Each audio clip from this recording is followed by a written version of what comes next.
Hello everyone. As you all know कि BA programme का semester 6 का जो रिज़ल्ट है वो 23 सितंबर फ्राइडे को डिक्लेयर करा गया है। रिज़ल्ट आने के बाद काफ़ी स्टूडेंट ये कंप्लेन कर रहे हैं, सर मेरा जो एग्ज़ाम है बहुत अच्छा गया था, मैं पूरा पेपर करके आया था या करके आई थी, लेकिन मुझे उस पर्टिकुलर सब्जेक्ट में फ़ेल कर दिया गया है। अब देखो, जब भी ऐसा सिचुएशन क्रिएट होती है यूनिवर्सिटी के अंदर कि बच्चों को मार्कशीट में F दिया जाता है, तो काफ़ी स्टूडेंट उसको गलत तरीके से इंटरप्रेट कर लेते हैं। काफ़ी स्टूडेंट ये कंप्लेन करते हैं कि सर मुझे 0 मार्क्स तो एटलीस्ट नहीं दिया जा सकता, मेरी मार्कशीट में 0 लिखा हुआ है। तो यार एक चीज़ तो आप समझिए कि अगर आपके 75 में से 30 से कम नंबर आए हैं, चाहे 29 हो, 28, 27, 30 से कम नंबर हैं, तो मार्कशीट में आपको F ग्रेड दे के 0 ही दिया जाएगा। वो ग्रेड है, वो मार्क्स नहीं है। CBCS सिस्टम में आपकी मार्कशीट में ग्रेडिंग करी जाती है और मार्क्स नहीं दिए जाते, ठीक है। तो पहले तो इस चीज़ को समझिए। दूसरी चीज़, अब बहुत से बच्चे जिनको F या फिर एब्सेंट दिया गया है, अब जिनका F या एब्सेंट है ऑब्वियसली नीचे ER ही लिखा होगा, ठीक है। तो अगर आपका एब्सेंट है या फेल आपको करा गया है और आपको लगता है कि आप एग्ज़ाम अच्छा देकर आए हो, बिल्कुल प्रॉपरली देकर आए हो, तो प्लीज़ मंडे को SOL कैंपस में विज़िट करिए। आप लोग इस चीज़ को लेकर बिल्कुल भी कैजुअल बिहेवियर नहीं दिखाइएगा।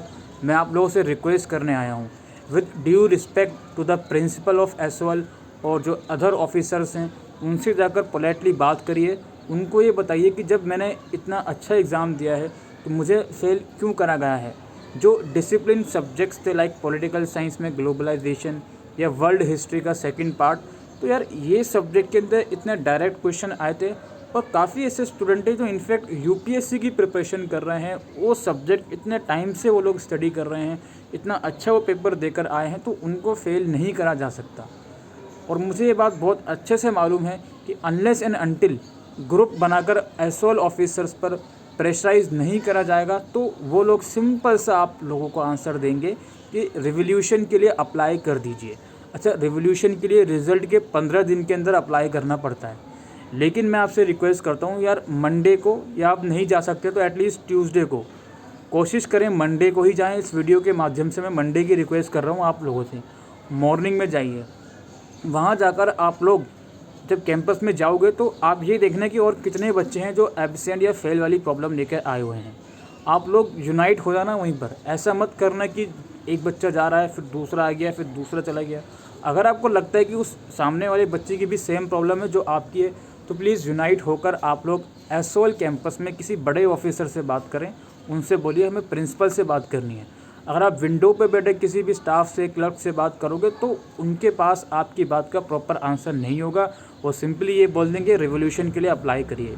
लेकिन पहले आपको लड़ना है इस चीज़ के लिए। लड़ने से मेरा मतलब ये है कि वहाँ जाकर कोई भी अब्यूज़िव, कोई भी ऐसी गलत एक्टिविटी नहीं करनी है। सिर्फ पोलाइट लैंग्वेज में प्रिंसिपल सर से या जितने भी वहाँ पर हायर ऑफिसर्स हैं उनको अपनी बात कहनी है कि सर मैं पेपर बहुत अच्छा देकर आई थी या आया था, मैं क्यों अप्लाई करूँ, 1000 रुपीज़ की फ़ीस मैं क्यों दूँ रिवोल्यूशन में। आप लोग इसको अपने हैंड से खुद रीचेक करिए। ये प्रॉब्लम BCom प्रोग्राम वाले बच्चों के साथ भी हुई, कुछ सॉल्यूशन उनका नहीं दिया गया। अब आ गया है BA प्रोग्राम सेमेस्टर 6 का रिज़ल्ट, तो अब प्लीज़ आप लोगों से रिक्वेस्ट है कि मैं आपसे यही रिक्वेस्ट कर रहा हूँ कि प्लीज़ कैंपस जाइए मंडे को, उनको अपनी परेशानी बताइए। और जेन्युइनली जिसको लगता है कि यार मैं इतना पेपर तो ज़रूर से करके आया हूँ कि मैं फ़ेल नहीं हो सकता, मेरे 75 में से 30 से कम नंबर नहीं आ सकते किसी भी हालत में, तो ही आप इस चीज़ को लेकर अपनी क्वेरी रेज़ करिए वहाँ जाकर। अगर आप जेन्युइनली पेपर अच्छा देकर नहीं आए थे, आपको मालूम है कि आप फेल ही हो उस सब्जेक्ट में, तो उस चीज़ से कुछ फ़ायदा नहीं है आपके लिए, ठीक है। तो बस यही रिक्वेस्ट मैं करने आया था, बिकॉज बहुत से बच्चे मेरे पास डेली मैसेजेस कर रहे हैं जब से ये रिज़ल्ट आया है। बहुत से मैसेजेस आ गए हैं कि सर मुझे फ़ेल कर दिया, मुझे हिस्ट्री में फ़ेल कर दिया, मेरा जो पेपर अच्छा नहीं गया था उसमें तो मुझे पास कर दिया, लेकिन जो बहुत अच्छा पेपर गया था उसमें मुझे फ़ेल कर दिया। तो यार यही सब सॉल्यूशंस हैं, आपको कैंपस जाना पड़ेगा। और बिल्कुल इस वीडियो के माध्यम से मैं किसी को भी नहीं भड़का रहा हूँ। इनडायरेक्टली प्रिंसिपल सर इंटरव्यू में आके ये बोल देते हैं कि बहुत से यूट्यूबर भड़का रहे हैं। नहीं जनाब, हम नहीं भड़का रहे हैं। हम जो प्रॉब्लम बच्चे को फेस हो रही है उसका सॉल्यूशन बच्चे को बता रहे हैं। बस इतना ज़रूर कह रहे हैं हम बच्चे से कि यार आप यूनाइट होकर कैंपस जाओ। हम ये नहीं कह रहे आप वहाँ पे प्रोटेस्ट करो, आप यूनाइट होकर सर से जाके बात करो, प्रिंसिपल सर से। ज़रूरत पड़े आप लोग एग्ज़ामिनेशन ब्रांच भी जाओ जो SOL कैंपस के पास है। लेकिन आपको जाना पड़ेगा। आप ढील छोड़ते जाओगे तो ये जो स्थिति है एसवाल कैंपस में रिज़ल्ट डिस्क्रिपेंसी की, जो 2019 वाले बैच के साथ तो हर एक सेमेस्टर में होती है, उसके बाद से जो बैचेस आ रहे हैं, ये अगर रिज़ॉल्व नहीं हो सकती है तो प्लीज़ इसके लिए आप लोगों को आवाज़ उठानी पड़ेगी। अगर ये रिज़ॉल्व नहीं हो पाई तो आगे आने वाले टाइम में आपके जूनियर्स को भी इसका खामियाजा भुगतना पड़ेगा। इसलिए ये बात उठाई जाती है कि हम बच्चे एसवाल में एडमिशन क्यों लें जब आप रिज़ल्ट टाइम पर नहीं दे रहे हो, और जब रिज़ल्ट दे रहे हो तो बच्चों के रिज़ल्ट में इतनी डिस्क्रिपेंसी आ रही हैं। जब ये सब चीज़ें होती रहेंगी तो होगा कुछ नहीं, आगे आगे एसवाल को बॉयकॉट ही करा जाएगा।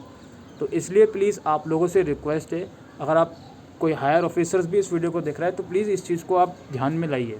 आप बिल्कुल भी बच्चे से रिजिड बिहेवियर करके ये नहीं बोल सकते कि आपने पेपर अच्छा नहीं करा। एटलीस्ट आप बच्चे की बात को समझिए। अगर आप मिस्टेक्स को ही नहीं समझ रहे हो अपनी, तो आप उसको रिजॉल्व कैसे करोगे? अगर आप ये मानने तक को रेडी नहीं हो कि आपकी मिस्टेक है तो ये बहुत गलत चीज़ है। मैं सभी लोगों से रिक्वेस्ट करूँगा, स्टूडेंट्स से प्लीज़ वहाँ जाके बात करिए, उन लोगों से पोलाइटली बात करिए, तभी इस चीज़ का सॉल्यूशन निकल सकता है। इसके अलावा मार्कशीट में जितने भी टाइप्स के एरर हैं, मैं नहीं बोल रहा हूँ बच्चों से जो बच्चे पास हो गए हैं, अगर आपकी मार्कशीट में एरर है XYZ, मदर नेम हो, OP हो या सब्जेक्ट का नेम शो नहीं हो रहा हो, फ़िलहाल अगर आप जा सकते हो कैंपस तो चले जाओ, वेट कर सकते हो तो वेट कर लो, दैट्स इट। ईमेल आईडी का मैंने आपको बता रखा है, एक ईमेल लिखते रहो। जो प्रॉब्लम से आ रही हैं, टेक्निकल ग्लिचेस हैं, ये शायद सॉल्व हो जाएंगे। अगर आप ज़्यादा से ज़्यादा ईमेल लिखोगे तो उनको पता चलेगा कि हाँ जी जनरली मार्कशीट के अंदर ग्लिचेस हो रहे हैं।